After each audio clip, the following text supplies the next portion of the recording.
But how will all of these overnight cues impact our own markets? We have our research team joining in with how the trade setup looks like, the stocks that are likely to be in the news, and the setup on the FNO side as well. First up, Vivek joins in to get all the market cues you need to watch out for. Vivek, good morning. Well, nowhere to run, nowhere to hide. It was yesterday's session, but what's the handover and what's the setup looking like this morning?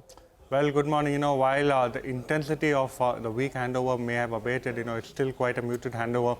Like you mentioned at the start of the show, U.S. markets too ended largely lower. Along with that, crude oil prices too, after yesterday's 8% downtick, yesterday rebounded for the second straight session. Brent futures now hovering around the $76 a barrel mark.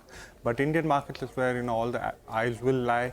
Remember, Nifty yesterday, like you mentioned, saw intense selling pressure throughout the trading session, but what was even more disappointing and given the fact that a little more worrisome was the fact that you actually saw the broader end of the market see significant selling pressure. The small cap index and the mid cap index saw very, very weak market breadth with advances decline ratio very much skewed in favor of the declines. Now, when you're talking about the mid-cap index, remember it's down almost 5% in just the last two trading sessions. Along with that, what really happened in the session yesterday, you saw very large listing happen, Hyundai Motors, but the listing was quite tepid, ended 7% lower from the listing price. Along with that, FI selling is something that markets will continue to keep an eye out for. It's gone ahead and cost almost $10 billion in October itself. What is it that will keep the markets active today? Earnings reaction, quite a few NBFCs, M&M Financial, Bajaj Finance, markets will react to that.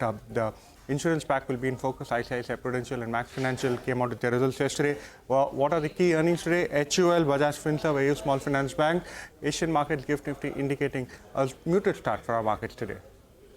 Muted start indeed. We'll see if these muted levels hold as the trading day progresses. Vivek, thanks a lot for that. Over to Vinny now. Would list out the stocks you need to watch out for. Vinny, good morning. What's on your list? Good morning, and a whole host of earnings. So let's start with Max Financial. Strong performance in Q2. New business premium grew by 25%. VNB margins also saw an improvement, 23.6%, and APE growth at around 31%. ICICI Pru, on the other hand, managed to report an in line to a bit of a weakish set of numbers, is what you could say. New business premium was in line with the estimates, while the AP as well as VNB margins was a bit of a miss from the CNBC-TV18 poll. So keep an eye on that one.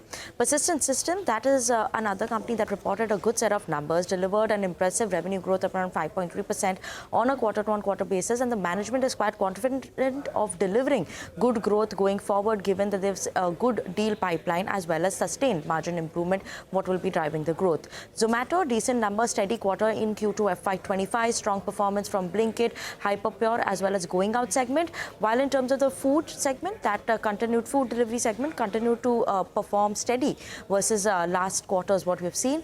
And other than that, they have announced a fundraising plan of around 8,500 crores to improve their balance sheet, so keep an eye out on that. Amber Enterprises, strong performance coming in from the company as well, good revenue growth as well as profit in line with estimates. Margins also slightly bit of an improvement there. Profits, the company's reported a profit this time versus a loss last year, so keep an eye out on that. M&M Financials, a weak number that is reported by the company in Q2. Profits is something that came in at 370 crores, while the margins, I beg your pardon, the credit cost of the company saw a bit of an impact on a concern coming in on that front. Shoppers Stop, that also reported a weak set of numbers. Company reported a net loss of around 20 crores versus revenue of 7.3 crores, and muted demand was the main concern. Chennai Petro also a weak performance. GMDC, strong performance coming in from the company, good growth in terms of profits as well as revenue. On the other hand, we also have some of these announcements that have come in. Power Grid has turned out to be a successful bidder for interstate transmission systems, so keep an eye on that. Sonata Software also on the back of a multi-year AI-powered management service contract, as well as rights, they bagged a 455 crore order, so keeping an eye on all these stocks today. Vinny, thanks a lot for that update. Over to Sudarshan now for cues from the FNO space. Sudarshan, good morning. What's the setup looking like there now? Morning, Hormaz. So amid heavy selling, we saw market closing with deep cuts, especially mid-cap index, which has fallen almost 5% in last 2 days, and it's a broad-based selling. On the earnings front also, there is no surprise. On the positive side, most of the earnings so far, especially for mid-cap companies, have been below expectations. And for today also, GIFT Nifty, not really it matters that much nowadays, but still GIFT Nifty for today is indicating a subdued start. Talking about institutional flows, FIs have sold almost 4,000 crore, while DIs have bought almost 6,000 crore, and FIs have sold now for consecutively 17 sessions, and now total sell figure has crossed $10 billion. in the month of October. Talking about the index futures, here also they have sold more than rupees 200 crore. On the long side, they have reduced contracts of almost 4,000 and added short contracts of more than 2,300. And with this, FI's long exposure now reduced to 32%. On the client side, we continue to see addition of longs. Total contracts added are 2.2 lakhs, and their exposure now is long exposure now at 64%. On the option front, two calls that were most active were 24,600 and 24,500. And on the put side, two stacks that were most active were 24,400 and 24,300. Support for Nifty is now seen around 24,400 and resistance is seen around 24,600 to 24,650. Lastly, stocks that can be in focus. 4 stocks have come out of ban, and those are Granules, IDFC First Bank, SAIL and Hindustan Copper.